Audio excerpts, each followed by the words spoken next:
Milwaukee is one of the most segregated cities in the nation, and some would say the worst place to raise a black child. But what's being done about it? An emerging racial justice organization called the Redress Movement will work with residents to build collective power to redress segregation in their neighborhoods. Here to talk about the movement is local historian and griot, Reggie Jackson. Reggie, thanks for joining us. Yeah, it's my pleasure, James. So what exactly is the Redress Movement and how would it mobilize residents? The Redress Movement is designed to work in each of the three cities that we started to work in, Charlotte, Denver, and Milwaukee, engaging residents that are concerned about past policies that have led to, high levels of segregation.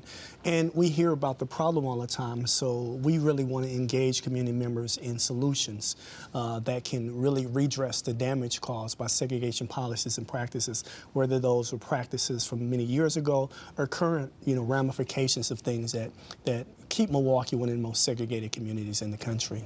So what do these cities all have in common? All of them have a history of segregation. It looks a little bit different in each of the cities, but some of the more prominent features of segregation when people think about redlining was prevalent in all three of the cities, but kind of the way that the demographics of each city was different really made segregation happen differently, but all of them eventually had policies and practices that prevented mostly African Americans from living the American dream by becoming homeowners. So Milwaukee is very unique in its own way. What makes Milwaukee different from these other cities that will be part of the movement?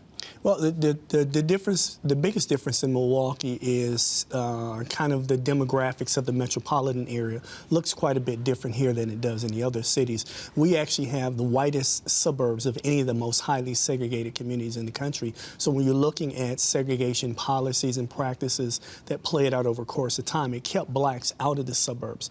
Only 10% of blacks in Milwaukee County live outside the city of Milwaukee. So when we're talking about segregation, we're talking about within the city, but also within the surrounding suburbs and exurbs as well. Now, you lived in Milwaukee most of your life, right? Mm-hmm. How has Milwaukee not changed in the time that you've been here?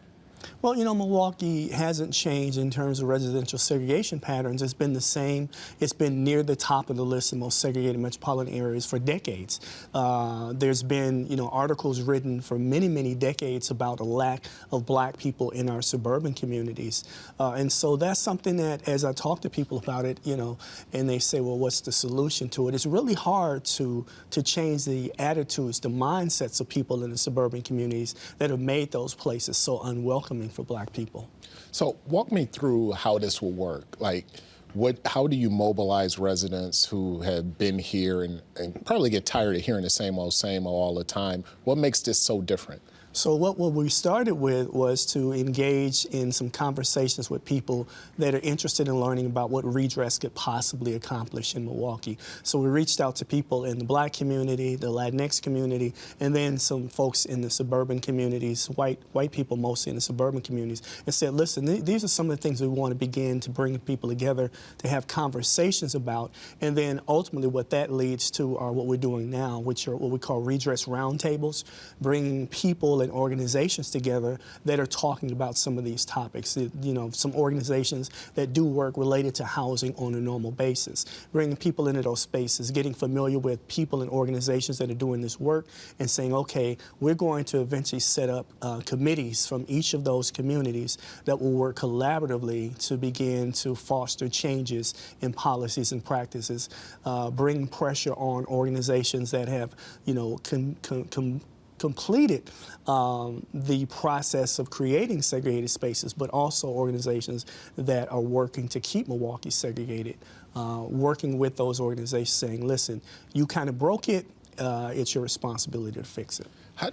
Will you be bringing in political leaders as part of this conversation, or is this going to be strictly grassroots and you try to address it in that fashion? It's really a grassroots movement. We think that's the most effective method of really getting the voice of the community involved. Obviously, elected officials can have, some sway in terms of maybe giving input to the organizations, but we want those committees to really not be beholden to our elected officials at all, that the voices of the community itself, the solutions that the community comes up with will be free of, any political pressure at all.